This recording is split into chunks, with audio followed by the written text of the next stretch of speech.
Hey, what's up everybody? In this video I'm going to teach you how to come up with a molecule's molecular geometry, otherwise known as a molecule's shape, using a thing called VSEPR theory. Now we're not going to spend time really defining VSEPR theory. I'm just going to assume you sort of already know the purpose of that, which is if you are given a covalently bonded substance, a molecule like NH3, this theory exists that you can use to come up with the exact shape that molecule will have.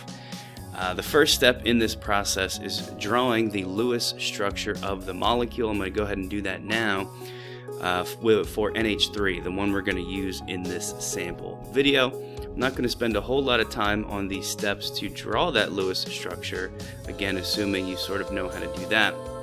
The point is you come up with this as an NH3 molecule's Lewis structure.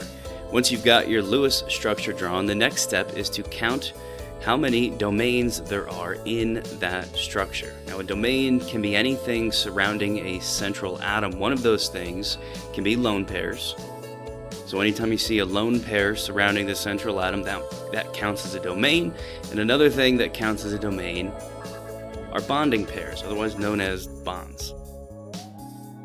I'm going to circle those domains in orange just so we can keep track of what's what. So here's a bond to a hydrogen, that's a domain, domain, domain, and lone pairs also count as domains. The NH3 molecule has 4 total domains. And that's really the key to this whole process, because VSEPR can look very complicated. If you've done like a Google image search for VSEPR theory, you might find all sorts of really complex looking tables that show you all these different shapes. And that's all true and part of VSEPR, but when it comes down to it, these templates that I'm showing you across the top of the video screen here, VSEPR theory really only has these 6 simple shapes. And the way you tell which of those 6 shapes your molecule has is based on this number of domains. This right here would kind of be considered one domain, although really this is just for diatomic elements. 2 domains are going to look like this, 3 domains are going to look like this, 4 like this, and of course 5 and 6 like this. The point is, since NH3 has 4 domains, it's going to fit this template.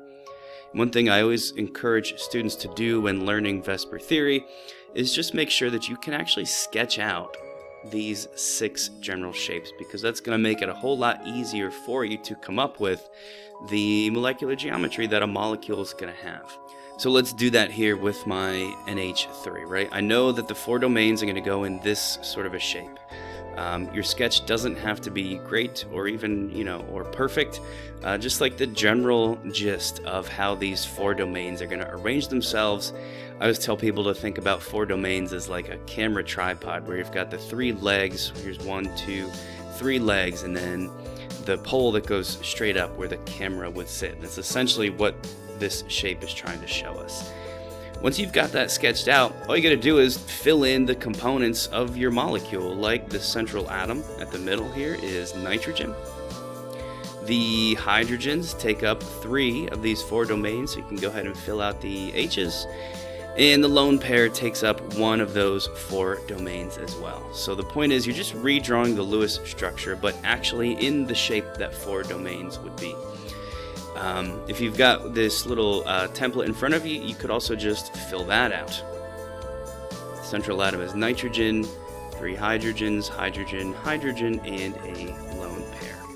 And the final step is to actually come up with this thing called molecular geometry. So let's just pause for a second and describe what that is. This is indeed the shape of the molecule, but specifically, it is the shape made by only the atoms in the molecule. In other words, if you've got any lone pairs, they are there, they are domains, and they are contributing to the arrangement of all these things. But for molecular geometry, we're going to ignore those because they're just these, sort of cloud-like objects anyway, and we're going to say, let's only look at the shape made by the physical things, the actual objects here, which of course is the atoms. I like to do that just by sort of shading them or drawing a circle around what those atoms are. So let's do that here in my sketch. Of course, there's the central atom, nitrogen, and then each of these 3 hydrogen atoms, each at the points of the 3 legs of a tripod. Notice how I'm not circling this lone pair, because while it is there, we are not going to consider that when coming up with the shape made by these atoms. And if you picture what this shape is, right? We've got the 3 legs of a tripod. Sometimes it's helpful to kind of sketch out in a more 3-dimensional way what this thing would actually look like. We're looking at a pyramid shape, right? This is a pyramid with a triangular base, and that is what VSEPR calls this shape. They use the word pyramidal to represent the fact that it's a pyramid, and to say that the base of that pyramid, like I just sketched with these dotted lines, is a triangle. VSEPR calls it trigonal. That's their word for triangular. So the molecular geometry of NH3 is trigonal pyramidal. And if you can draw that out on one of these 6 templates, it's always a whole lot easier to come up with that shape name. That also wraps it up for this video on VSEPR Theory. Thanks a lot for watching.